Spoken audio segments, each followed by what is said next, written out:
ভাৰতীয় জনতা পাৰ্টীয়ে সদায় ব্যক্তিত্ব আৰু ব্যক্তিৰ ত্যাগক সন্মান কৰে।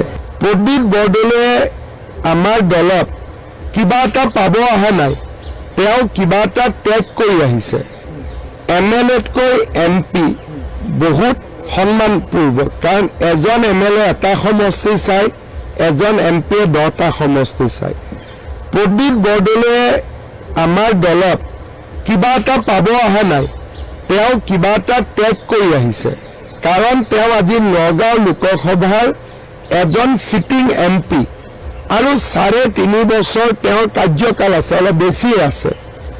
গতিকে তেওঁ কিবা এটা ত্যাগ কৰি আজি ভাৰতীয় জনতা পাৰ্টীত যোগদান কৰিছে। ভাৰতীয় জনতা পাৰ্টীয়ে সদায় ব্যক্তিত্ব আৰু ব্যক্তিৰ ত্যাগক সন্মান কৰে। সেইকাৰণে মই ভাবোঁ যে প্ৰদ্যুৎ বৰদলৈ ডাঙৰীয়াক বিজেপিৰ সকলো কাৰ্যকৰ্তাই সহযোগিতা কৰি কোনো এটা সমষ্টিত প্ৰাৰ্থিত্ব পালে তেখেতক বিজয়ী কৰোৱাৰ দায়িত্ব বহন কৰিব লাগে। কাৰণ মই বাৰে বাৰে কৈছোঁ, তেওঁ বিজেপিত একো ল'ব অহা নাই, তেওঁ কিবা এটা ত্যাগ কৰি বিজেপিত আহিছে। আমি যেতিয়া বিজেপিত আহিছিলোঁ আমি একো ত্যাগ কৰি অহা নাছিলোঁ, কাৰণ তেতিয়া MLA চিট মোৰ 2 মাহ আছিলে বা 3 মাহ আছিলে। আমি বিজেপিত ত্যাগ কৰি অহা নাছিলোঁ।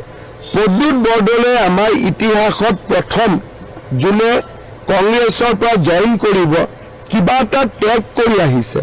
3.5 বছৰৰ তেওঁ এটা লোকসভাত টেনিউৰ আছে আৰু নগাঁৱত তেওঁ অহাবাৰো জিকিব পাৰিলেহেঁতেন, কাৰণ নগাঁৱত আমি কেতিয়াও নিজিকোঁ। গতিকে তেওঁ ৰাজনৈতিক জীৱনৰ এটা ডাঙৰ ত্যাগ কৰি ভাৰতীয় জনতা পাৰ্টীত আহিছে। কোনোবাই যদি ভাবে তেওঁ কিবা ল'ব আহিছে, ভুল কথা। আমি হয়তো ল'ব আহিছিলোঁ, কিন্তু প্ৰদ্যুৎ বৰদলৈ ডাঙৰীয়াই কিবা এটা এৰি আহিছে। গতিকে আমাৰ কাৰ্যকৰ্তাসকলৰ এইটো দায়িত্ব যে আমি প্ৰদ্যুৎ বৰদলৈ ডাঙৰীয়াক দলৰ মজিয়ালৈ আদৰণি জনাম আৰু যদি আমাৰ ৰাষ্ট্ৰীয় নেতৃত্বই তেওঁক বিধানসভাত চিট দিয়ে তেতিয়াহ'লে তেওঁক সকলোৱে আমি একেলগে লগ হৈ জিকাব লাগিব। ভাৰতীয় জনতা পাৰ্টীয়ে সদায় ব্যক্তিত্ব আৰু ব্যক্তিৰ ত্যাগক সন্মান কৰে। প্ৰদীপ বৰদলৈয়ে আমাৰ দলত কিবা এটা পাব অহা নাই, তেওঁ কিবা এটা ত্যাগ কৰি আহিছে।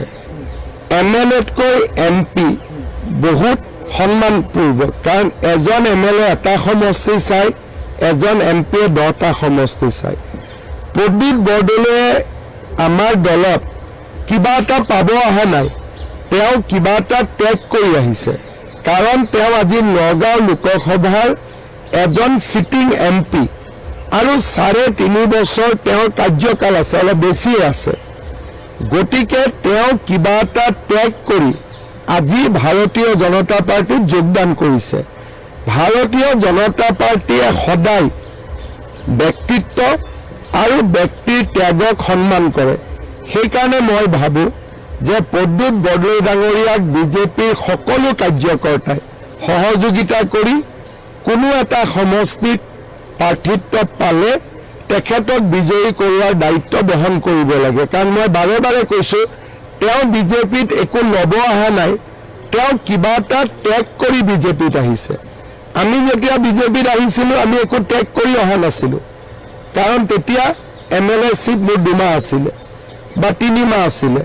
আমি বিজেপিত ত্যাগ কৰি অহা নাছিলোঁ। প্ৰদ্যুৎ বৰদলৈয়ে আমাৰ ইতিহাসত প্ৰথম যোনে কংগ্ৰেছৰ পৰা জইন কৰিব কিবা এটা ত্যাগ কৰি আহিছে।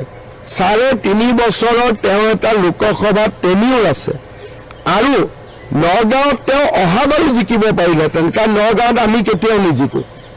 গতিকে তেওঁ ৰাজনৈতিক জীৱনৰ এটা ডাঙৰ ত্যাগ কৰি ভাৰতীয় জনতা পাৰ্টীত আহিছে। কোনোবাই যদি ভাবে তেওঁ কিবা ল'ব আহিছে, ভুল কথা। আমি হয়তো ল'ব আহিছিলোঁ, কিন্তু প্ৰদ্যুৎ বৰদলৈ ডাঙৰীয়াই কিবা এটা এৰি আহিছে। গতিকে আমাৰ কাৰ্যকৰ্তাসকলৰ এইটো দায়িত্ব যে আমি প্ৰদ্যুৎ বৰদলৈ ডাঙৰীয়াক দলৰ মজিয়ালৈ আদৰণি জনাম আৰু যদি আমাৰ ৰাষ্ট্ৰীয় নেতৃত্বই তেওঁক বিধানসভাত চিট দিয়ে তেতিয়াহ'লে তেওঁক সকলোৱে আমি একেলগে লগ হৈ জিকাব লাগিব।